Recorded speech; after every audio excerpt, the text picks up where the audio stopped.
আসসালামু আলাইকুম বন্ধুরা, সবাই কেমন আছেন? আশা করি সবাই ভালো আছেন। আজকে আমি হাজির হয়ে গেছি আরও একটি নতুন এপিসোড নিয়ে।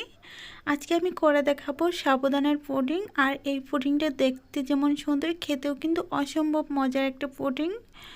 আর এই pudding recipe A to Z কীভাবে সহজভাবে তৈরি করতে হয় সেই টিপসগুলো আমি শেয়ার করে দেখাবো।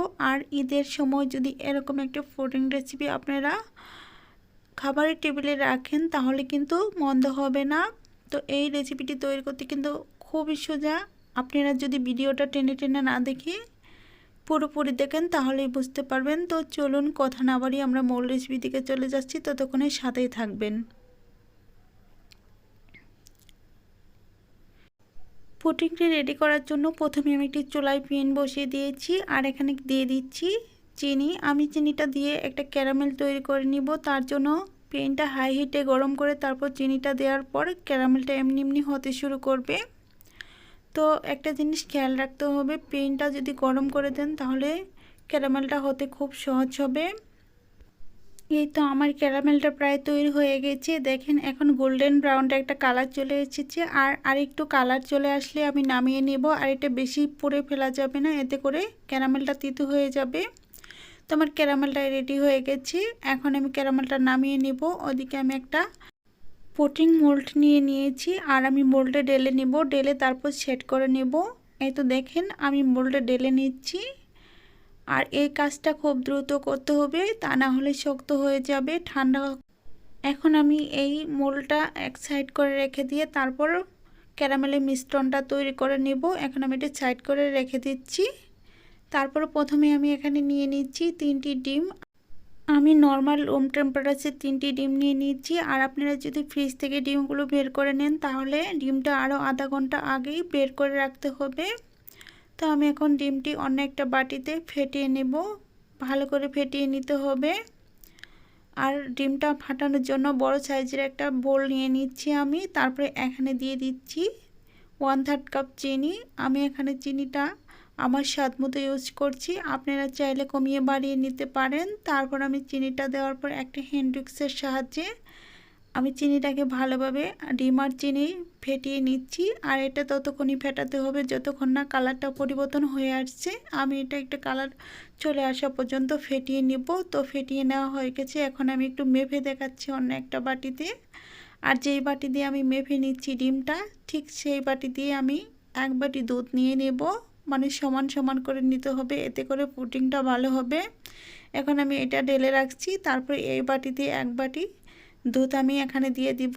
আর এই দুধটা আগে থেকেই গরম করে ঘন করে নিয়েছি জাল করে। আর এই দুধটা এখন আমি দিয়ে দিচ্ছি।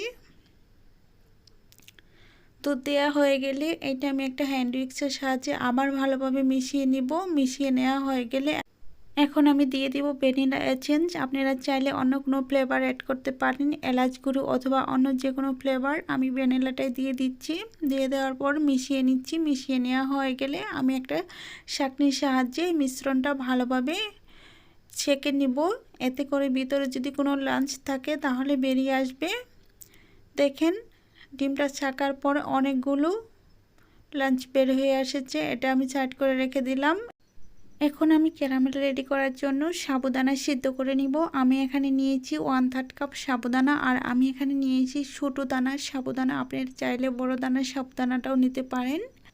এখন আমি সাবুটা সিদ্ধ করে নিব। তার জন্য চুলায় আগে থেকে একটা কড়াই বসিয়ে রেখেছিলাম আর পর্যাপ্ত পরিমাণে পানি দিয়ে পানিটা গরম করে রেখেছিলাম। একটা বিষয় খেয়াল রাখতে হবে, পানিটা কিন্তু গরম করে দিতে হবে। আর সাবুটা সিদ্ধ করতে কিন্তু কম করে হলেও 8 থেকে 9 মিনিট সময় লাগতে পারে। তো আমার সাবুটা সিদ্ধ করতে লেগেছিল 8 মিনিট সময়। আর দেখবেন যখন সাবুটা স্বচ্ছ হয়ে এসেছে তখনই বুঝে নেবেন সাবুটা সিদ্ধ হয়ে গেছে। আমি সাবুটা সিদ্ধ করে তারপর সেঁকে নিয়ে তারপর চলে এসেছি। এখন আমি সাবুগুলো সিদ্ধ করা সাবুগুলো ডিম আর দুধের মিশ্রণে দিয়ে দিব। সবগুলো সাবুই দিয়ে দিচ্ছি আমি একে একে। দিয়ে দেওয়া হয়ে গেলে আমি একটা হ্যান্ড উইক্সের সাহায্যে এটা ভালো করে মিশিয়ে নিব।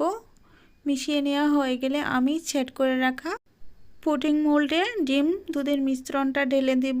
দেখেন ক্যারামেলটা সেট হয়ে গেছে সুন্দরভাবে। এখন আমি ডিম দুধ মিশ্রণটা এখানে দিয়ে দিচ্ছি। দেখেন আমি আস্তে আস্তে করে ঢেলে দিচ্ছি। এই তো সবটুকু মিশ্রণ ঢেলে নেওয়া হয়ে গেছে। এখন আমি একটা ঢাকনার সাহায্যে ঢেকে দিব। আপনারা যদি ঢাকনা হাতের কাছে না পান তাহলে ফয়েল পেপারে ঢেকে দিতে পারেন। ঢেকে দেওয়া হয়ে গেলে আমি চুলায় চলে যাচ্ছি এই পুডিংটা সিদ্ধ করার জন্য। আমি চুলায় আগে থেকে একটা কড়াই বসিয়ে রেখেছিলাম আর এখানে পানি দিয়ে দিচ্ছি। এখানে পানির ওপর একটা স্ট্যান্ড বসিয়ে দিচ্ছি। দেওয়া হয়ে গেলে আমি ক্যারামেল পুডিংয়ের মোলটা বসিয়ে দিলাম। দেওয়া হয়ে গেলে এখন আমি ঢাকনার সাহায্যে ঢেকে তারপর 30 মিনিট পর বেক করে দেখাবো পুডিংটা কেমন হয়েছে। আমি 30 মিনিট পর ফিরে এসেছি, একটু এখন খুলে দেখাচ্ছি আর তার সাথে চেক করেও দেখাবো। তার জন্য একটা টুথপিকের সাহায্যে আমি পুডিংটা চেক করে দেখাবো কেমন হয়েছে। যদি দেখেন ক্লিন বের হয়েছে তাহলে বুঝে নেবেন পুডিংটা ঠিকঠাকভাবে হয়ে গেছে। আর যদি দেখেন একটু লেগে আছে তখন আরও কিছুক্ষণ রান্না করে নিতে হবে। তো আমি এখন পুডিংটা নামিয়ে নর্মাল রুমে রেখে ঠান্ডা করে তারপর ফ্রিজে আধা ঘন্টা রেখে ফিরে এসে দেখাচ্ছি কেমন হয়েছে। তো আমি পুরোপুরি ঠান্ডা করে ফ্রিজে রেখে ঠান্ডা করে তারপর ফিরে এসে দেখাচ্ছি কতটা সুন্দর হয়েছে আর সেট হয়ে গেছে। এখন আমি মোল্ড আউট করে নিব। তার জন্য চতুর্থ সাইডে ছুরি দিয়ে একটু ছাড়িয়ে নিচ্ছি, এতে করে মোল্ড আউট করতে খুব সুবিধা হবে।